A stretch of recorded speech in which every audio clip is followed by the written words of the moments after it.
Hey everyone, welcome back to another video. Today we'll be dealing with section 30. Part 1 मैंने already दूसरी video में बना दिया है. This is part 2 of commencement of proceedings before magistrate. ठीक है, section 230 से चालू करना है. पिछले वाले सेक्शंस हमने कर लिए हैं बहुत अच्छे से. अब सेक्शन 230 में क्या दिया है? Supply to accused of copy of police report and other documents. देखो, अब सेक्शन 230 आपने जब वारंट केसेस का ट्रायल पढ़ा होगा तब भी देखा होगा. सेक्शन 261 में बहुत अच्छे से दिया है. मैं पहले निकाल के दिखाई देती हूँ एक बार, से क्या ना क्लिक हो जाएगा दिमाग में कि पहले पढ़ा हुआ है हमने सेक्शन 230. मतलब इतने डेप्थ में तो नहीं पढ़ा, बट आपको थोड़ा बहुत आइडिया होगा कि ये देखो यहाँ पे दिया हुआ है कंप्लायंस विद सेक्शन 230, है ना. ये हमारा वारंट केसेस का सबसे पहला सेक्शन होता है. तो सबसे पहले वारंट केसेस में सेक्शन 230 को कंप्लाई करने के लिए क्यों बोला गया है? Let's read that. ठीक है.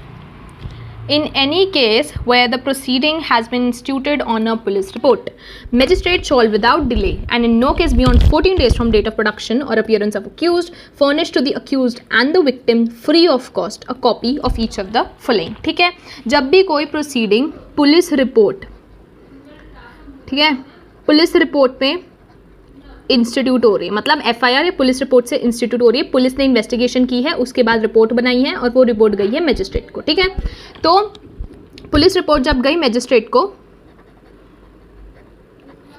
तो मैजिस्ट्रेट की ड्यूटी बनती है कि विदाउट डिले और with in 14 days, not beyond 14 days, बिना कुछ डिले किए beyond 14 days after accused has appeared before the court. ठीक है, उस रिपोर्ट के बेसिस पे जब एक बार अक्यूज्ड कोर्ट आके जा चुका है अपीयरेंस के लिए, तब वो अक्यूज्ड और विक्टिम दोनों को एक एक कॉपी प्रोवाइड करें इस रिपोर्ट की, पुलिस रिपोर्ट की. ठीक है, a copy of this report will be provided by the magistrate without any delay within 14 days after the appearance of accused to the court to both accused and the victim.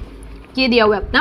No case beyond 14 days from date of production और appearance of the accused furnish to the accused and the victim free of cost a copy. ठीक है, अब copy किन किन चीज़ों की होगी? पहली होगी पुलिस रिपोर्ट, सेकंड है first information report recorded under section 173, FIR recorded under section 173, third statements recorded under subsection 3 of section 180 of all person whom the prosecution proposes to examine at its witness, excluding therefrom any part in regard to which a request of such exclusion has been made by police officer under subsection 7 of section 193. ठीक है, सब third सब देखो starting का 1 और 2 समझ आ गया. 1 में बोल रहा है कि पुलिस रिपोर्ट की कॉपी, दूसरा बोल रहा है एफआईआर की कॉपी, थर्ड बोल रहा है कि जितनी भी स्टेटमेंट, देखो जब पुलिस इन्वेस्टिगेशन करती है किसी भी केस की, तो प्रोसिक्यूशन अपना क्या क्या विटनेस कोर्ट में लेके आएगा. प्रोसिक्यूशन कौन होता है? अक्यूज्ड के अगेंस्ट जो एविडेंस लेके आता है. ठीक है, जो अक्यूज्ड को गलत प्रूफ करता है, अक्यूज्ड को ऑफेंस के लिए गिल्टी प्रूफ करता है, उसको प्रोसिक्यूशन की साइड बोलते हैं. तो प्रोसिक्यूशन अपने कौन कौन से विटनेस कोर्ट में लेके आएगा, वो उसकी जो स्टेटमेंट है वो एक बार पुलिस की इन्वेस्टिगेशन के अंडर भी रिकॉर्ड होती है. ठीक है, अंडर सेक्शन 180 में सबसेक्शन 3 के अंडर ऐसे पर्सन्स की जो कि विटनेस हैं प्रोसिक्यूशन के, उनकी जो स्टेटमेंट है वो पुलिस रिकॉर्ड करती है ड्यूरिंग इन्वेस्टिगेशन. तो वो स्टेटमेंट जो रिकॉर्ड हुई है ड्यूरिंग द पुलिस इन्वेस्टिगेशन वो भी भेजी जाएगी as a copy to the victim and accused. ठीक है, under section 230, but it will exclude any part which under a request is for which a request is made. वो statements में वो part exclude किया जाएगा, उस स्टेटमेंट में वो नहीं भेजा जाएगा जो कि एक पुलिस ऑफिसर ने रिक्वेस्ट किया है अंडर सबसेक्शन 7 ऑफ 193 कि तुम वहाँ से हटा दो उस स्टेटमेंट से और उस स्टेटमेंट को मत बाहर आने दो. ठीक है, तो सेक्शन 193 का सबसेक्शन 7 के अंडर बेसिकली कोई भी पुलिस ऑफिसर जब भी उस पुलिस रिपोर्ट को, उस इन्वेस्टिगेशन को भेजता है अपना मैजिस्ट्रेट को, तो he can request the magistrate. अब सबसेक्शन 7 में दिया हुआ है कि he can request the magistrate कि तुम फॉर पब्लिक इंटरेस्ट और फॉर सम रीज़न उस स्टेटमेंट को मत भेजो आगे. वो मैजिस्ट्रेट को ज़रूर भेजता है वो स्टेटमेंट, बट वो मैजिस्ट्रेट को बोलता है कि ये जो स्टेटमेंट है ये बाहर नहीं आनी चाहिए. ठीक है, और जितनी भी कॉपीज़ उसके बाद तुम आगे भेजोगे उसमें ये स्टेटमेंट मत डालना, और वो रीजंस भी बताएगा उस रिक्वेस्ट का. सबसेक्शन 7 के under police officer can make such request. अब वो स्टेटमेंट कोई भी वजह से हो सकती है कि पुलिस ऑफिसर ना चाहे कि वो बाहर आए. ठीक है, सबसेक्शन 1 में दिया है the police officer is of opinion that any part of such statement is not relevant to the subject matter of the proceeding और that its disclosure to the accused is not essential in the interest of justice in is inexpedient in the public interest, he shall indicate that part of statement and append a note requesting magistrate to exclude that part from copies to be granted to the accused and stating his reasons for making such request. ठीक है, police officer ये एक request कर सकता है magistrate को। यहाँ पे 3 चीज़ें दी हुई हैं, क्यों, किन रीजंस की वजह से, यहाँ पे 3 रीजंस दिए। पहला कि जो सब्जेक्ट मैटर है वो उससे रिलेटेड नहीं है, प्रोसीडिंग या केस से रिलेटेड नहीं है उस स्टेटमेंट का। तीसरा कि वो for justice, for interest of justice, और केस में अगर जस्टिस प्रोवाइड करना है तो उससे भी रिलेटेड नहीं है, मतलब बेसिकली वो इररेलेवेंट है वो स्टेटमेंट। और तीसरा कि पब्लिक इंटरेस्ट के लिए ज़रूरी है कि वो स्टेटमेंट बाहर ना आए हैं। ठीक है, तो कोई भी ऐसी स्टेटमेंट जो पुलिस ऑफिसर ने ड्यूरिंग इन्वेस्टिगेशन अपने पुलिस रिपोर्ट में डाली है, ठीक है, और वो पुलिस रिपोर्ट उसने मैजिस्ट्रेट को भेजी है, बट वो नहीं चाहता कि मैजिस्ट्रेट उस स्टेटमेंट को जो है अक्यूज्ड को भेजे, उस स्टेटमेंट की कॉपी अक्यूज्ड को भेजे under subsection, under clause 3, subsection 1 का 3। अगर वो नहीं चाहता तो जो स्टेटमेंट्स की कॉपी आगे मैजिस्ट्रेट भेजेगा उस स्टेटमेंट में वो चीज़ें नहीं होगी। ठीक है, ये बोल रहा है अपना 3।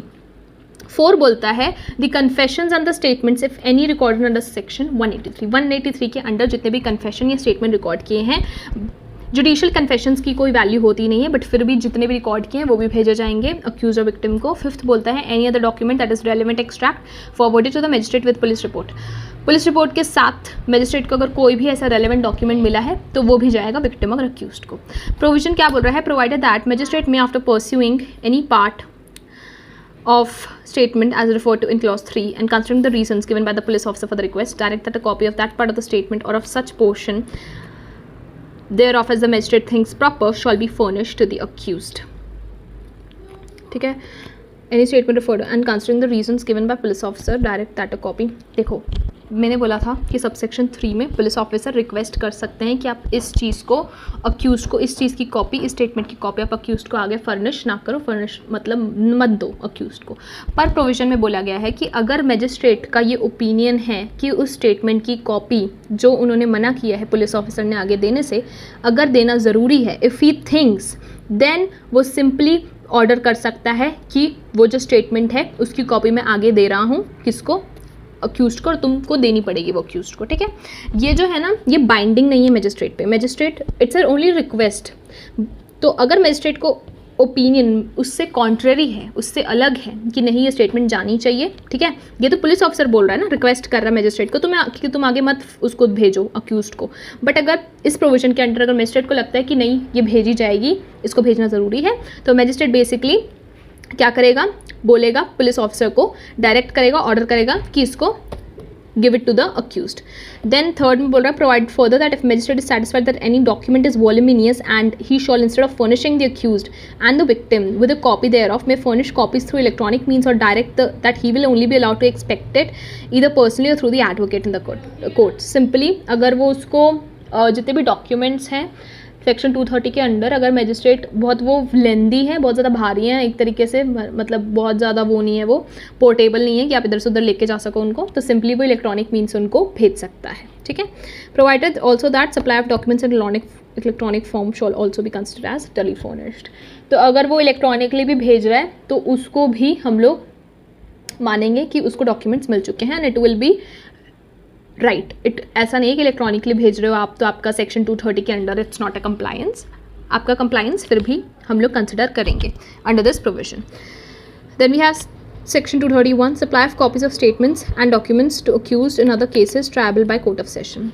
Where in a case supply of copies of in to accused in other cases triable by court of session. अब कोर्ट ऑफ सेशन के द्वारा जो केसेस ट्राइबल होते हैं, अब कौन से केसेस होते हैं जो कोर्ट ऑफ सेशन ट्राई कर सकता है, सीरियस ऑफेंस, क्योंकि कोर्ट ऑफ सेशन कोई भी पनिशमेंट दे सकता है, चाहे डेथ पेनल्टी हो, चाहे लाइफ इम्प्रिजनमेंट हो, चाहे कितने भी साल की सज़ा हो, कोर्ट ऑफ सेशन दे सकता है।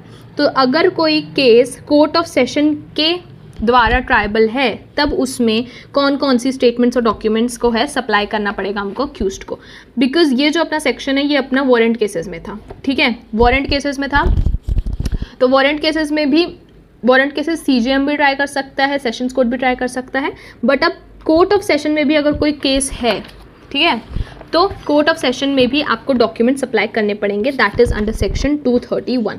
तो वो क्या बोल रहा है कि where in a case instituted otherwise than on a police report it appears to the magistrate issuing process under section 227 that offence is triable exclusively by court of session, the magistrate shall forthwith furnish to the accused free of cost a copy of each of the following। ठीक है, अगर complaint आई है magistrate को और उसके under एक case चालू हुआ है ना, उसके अंडर एक केस बना है, यहाँ पे दिया है ना, rather than when a complaint then on a police report। ठीक है, it appears to magistrate issuing process under section 227 the offence is triable exclusively by court of session। मैंने बताया था उससे पहले वाली वीडियो पर कि कंप्लेंट टू मैजिस्ट्रेट जब आती है और अगर मैजिस्ट्रेट को पता चल जाता है कि ये जो केस है ये सेशंस कोर्ट अगर ट्राई करेगा तो वो ज़्यादा सही रहेगा और ये जो केस है उसकी पनिशमेंट हम नहीं दे सकते, सेशंस कोर्ट दे सकता है। बिकॉज सीजेएम की भी लिमिट होती है पनिशमेंट देने की, सीजेएससी की होती है, सीजेएमएफसी की भी होती है, ये तीनों they are limited by their jurisdiction. ये लोग एक पॉइंट के बाद पनिशमेंट्स नहीं दे सकते, सेशंस कोर्ट जो है वो कोई भी पनिशमेंट दे सकते हैं। ठीक है, तो अगर उनके पास ऐसा कोई कंप्लेंट आती है ऐसे किसी केस की जो केस सिर्फ कोर्ट ऑफ सेशन देख सकता है, जिस केस की पनिशमेंट सिर्फ कोर्ट ऑफ सेशन दे सकता है, तो सिंपली मैजिस्ट्रेट क्या करेगा, मैजिस्ट्रेट ऑल्सो अक्यूज्ड को फ्री ऑफ कॉस्ट कॉपी देगा before transferring that court to court of session, before transferring that case to court of session. वो क्या क्या देगा, उस कॉपी में क्या क्या होगा, statement recorded obviously under sub section 223 225 of all person examined by the magistrate. Statement इसमें विटनेस, प्रोसिक्यूशन के विटनेस की नहीं रिकॉर्डेड है ना, statement recorded of all persons examined by the magistrate. अब मैजिस्ट्रेट को एग्जामिनेशन के बाद या कोर्ट में मतलब इंक्वायरी करने के बाद ही पता चलेगा ना कि वो कोर्ट ऑफ सेशन को भेजना चाहिए वो केस। ठीक है, तो जो भी एग्जामिनेशन की है मैजिस्ट्रेट ने प्रीवियस सेक्शंस में उसकी जितनी भी स्टेटमेंट्स हैं वो रिकॉर्डेड जो रहे वर्जन उसको बेसिकली वो देगा किसको, अक्यूज्ड को। ठीक है, सेकेंड में statements and confession recorded under section 180 183। Any documents produce before magistrate on which prosecution proposes to rely. तो ये तीनों चीज़ें जो है जाएगी अक्यूज्ड को अगर वो केस जो है कोर्ट ऑफ सेशन भी डील कर रहा है, अगर उससे, अगर that case is getting dealt bye court of session. ठीक है, भले उसकी कंप्लेंट मैजिस्ट्रेट को आई है, ठीक है, मैजिस्ट्रेट के पास वो कंप्लेंट आई है, बट मैजिस्ट्रेट जब उसने इंक्वायरी की, जब मैजिस्ट्रेट ने वो केस को देखा तब उसको रियलाइज़ हुआ कि वो कोर्ट ऑफ सेशन को जाना चाहिए, क्योंकि court of session is more competent and this offence can be exclusively triable by court of session. तो वो क्या करेगा, फ्री ऑफ कॉस्ट अक्यूज्ड को ये तीन चीज़ें तो दे ही देगा।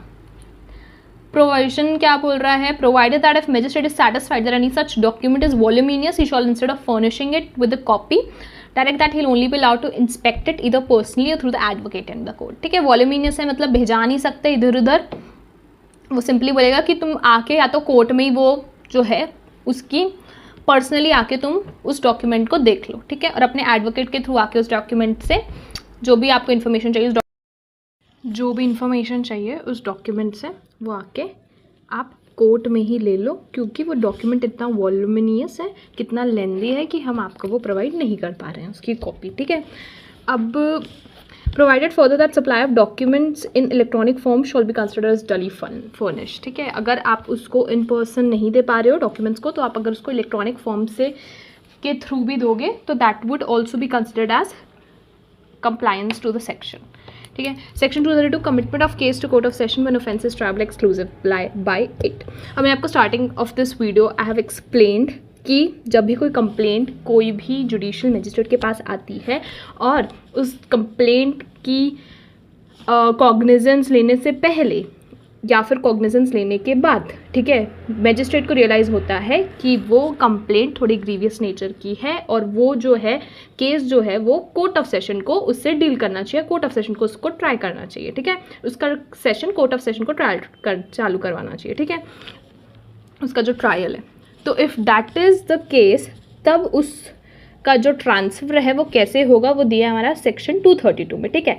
Commitment of case to court of session when offence is exclusively triable by, ठीक है। When in any case institute on a police report और otherwise accused appeared is bought before the magistrate and appears to the magistrate that offence is triable exclusively by court of session, ठीक है। जब भी किसी case में भले वो police report से इंस्टीट्यूट हुआ हो या फिर कंप्लेंट से, ठीक है। पुलिस रिपोर्ट मतलब एफआईआर के थ्रू एफआईआर हुई, इन्वेस्टिगेशन हुई, इसके बाद मजिस्ट्रेट को वो ट्रांसफर हुई, ठीक है। फिर अदरवाइज मतलब कि कंप्लेंट टू मजिस्ट्रेट के थ्रू अगर कोई भी केस आया है और उस केस में अक्यूज्ड कोर्ट के सामने आता है, मजिस्ट्रेट के सामने आता है और मजिस्ट्रेट को ये लगता है कि वो जो ऑफेंस है वो एक exclusively court of session try करने के लिए ऑथराइज्ड है, ठीक है। तो वो क्या करेगा, he will commit after complying, commit means he will give the case, he will transfer the case to the court of session after complying with provision of section 230 and 231, ठीक है।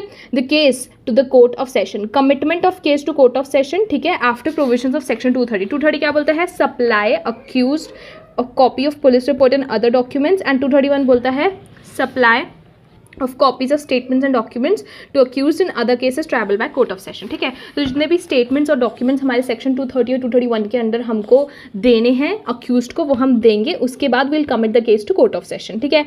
Subject to the provisions of the Sanhita relating to bail, remand the accused to custody until such commitment has been made, ठीक है। मतलब कि bell के जो provisions दिए हुए हैं इस संहिता में, उसके सब्जेक्शन के बाद मतलब कि जो अक्यूज जिसको हमने कस्टडी में रखा हुआ है उस केस से रिलेटेड, जो इस मजिस्ट्रेट के जब वो सामने आया तो मजिस्ट्रेट ने उसको कस्टडी में रख लिया, तो उस कस्टडी से बाहर निकलने के लिए उस अक्यूज के पास बेल के वो सारे प्रोविजंस अवेलेबल हैं जो इस संहिता में दिए हुए हैं, और वो तब तक के उसको कस्टडी में रख सकता है जब तक कि उसकी commitment to the court of session, उस केस की commitment to the court of session has been made, तब तक कि वो उस अक्यूज को कस्टडी में रख सकता है। पर अक्यूज के पास जितने भी प्रोविजंस इस संहिता में बेल से रिलेटेड दिए हुए हैं वो प्रोविजंस हैं, उसके पास अवेलेबल हैं वो राइट्स, ठीक है। बी बोलता है subject to provision of this Sanhita relating to bail, remand the accuse to custody during and until the conclusion of the trial, जब तक कि वो ट्रायल चल रहा है उस केस से रिलेटेड तब तक, और उस ट्रायल के कंक्लूजन मतलब एंड तक वो अक्यूज उस ऑफेंस से रिलेटेड जो अक्यूज्ड है वो रिमांड में इन कस्टडी में रख सकता है, कौन, magistrate, subject to the provisions of bail, मतलब कि बेल प्रोवाइड करने का जो बेल हम इस संहिता के अंडर प्रोवाइड करते हैं अक्यूज्ड को, उसका प्रोविजन उसके पास है, but along with that provision that person can be kept in custody till the conclusion of the trial, ठीक है। सी बोलता है the court he shall send to that court the record of the case in the document and articles if any which are to be produced in evidence, ठीक है। Send to that court मतलब session court में the magistrate shall send to the session court any record of the case, कोई भी record, ठीक है, document या फिर कोई भी article that is related to the case produced in evidence, ठीक है। D is notify the public prosecutor of the commitment of the case to the court of session. Public prosecutor कौन होता है? Public prosecutor is the person जो कि sessions court में, specifically sessions court में किसके तरफ से ट्रायल लड़ता है, स्टेट की तरफ से, स्टेट की तरफ से ट्रायल लड़ता है और अक्यूज्ड के अगेंस्ट ट्रायल लड़ता है, उसको बोलते हैं हम पब्लिक प्रोसिक्यूटर। तो जब कोर्ट ऑफ सेशन में चला जाएगा केस तो फिर मजिस्ट्रेट को, पब्लिक प्रोसिक्यूटर को भी ये चीज़ नोटिफाई करनी पड़ेगी कि ना the case is transfer to the court of session, ठीक है।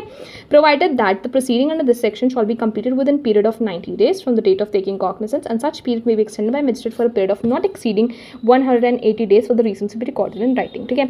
अब प्रोवाइड दैट प्रोसीडिंग्स, अब कौन सी प्रोसीडिंग्स, जब मजिस्ट्रेट कंप्लेंट या पुलिस रिपोर्ट आने के बाद कोई भी केस का कॉग्निजेंस ले लेता है। कॉग्निजेंस मतलब कोई भी केस की जुडिशियल नोटिस, कोई भी केस का एक तरीके से अवेयरनेस की अब ये केस है and I need to decide कि वेदर ये केस हम देखेंगे या कोर्ट ऑफ सेशन देखेगा, ठीक है। तो उस कॉग्निजेंस की डेट के बाद से ये process, what process, process of transferring the case to court of session, ये प्रोसेस जो है ये 90 दिन के अंदर कंप्लीट हो जाना चाहिए। अगर 90 दिन के अंदर नहीं होता है तो मैक्स टू मैक्स 180 days, वो भी किसी पर्टिकुलर रीजंस की वजह से जो मैजिस्ट्रेट इन राइटिंग नोट करेगा या रिकॉर्ड करेगा, ठीक है। अगर not 90 days then maximum to 180 days for the reasons for which will be recorded in writing by the magistrate. ठीक है. Next provision says that provided for that any application filed before magistrate by the accused or the victim or any person authorized by such person is in a case triable by court of session shall be forwarded to court of session with the committal of the case. इस case के committal के साथ, committal in the sense इस case को भेजने के साथ साथ कोई भी ऐसी एप्लीकेशन जो मैजिस्ट्रेट को किसी भी अक्यूज्ड विक्टिम या किसी भी ऐसे पर्सन ने लिखी होगी जो कि किसी अक्यूज और विक्टिम के द्वारा ऑथराइज्ड है कोई भी एप्लीकेशन लिखने के लिए, ठीक है, वो एप्लीकेशन भी इस केस के साथ साथ जो मैजिस्ट्रेट है वो कोर्ट ऑफ सेशन भेजता है. अब एप्लीकेशन किसी से भी रिलेटेड चीज़ हो सकती है, it can be anything, but कोई भी ऐसी एप्लीकेशन जो कि या तो अक्यूज भेज रहा है या तो विक्टिम भेज रहा है या कोई ऐसा कोई पर्सन भेज रहा है, एनी पर्सन जो कि अक्यूज या विक्टिम के द्वारा ऑथराइज्ड है. ठीक है, जैसे कि उनका मे बी एडवोकेट, ऐसा कौन पर्सन है ना जो ऑथराइज हो सकता है, लाइक एडवोकेट, तो उनकी भी एप्लीकेशन जो है केस के साथ साथ कोर्ट ऑफ सेशन जो है ट्रांसफ़र हो जाएगी.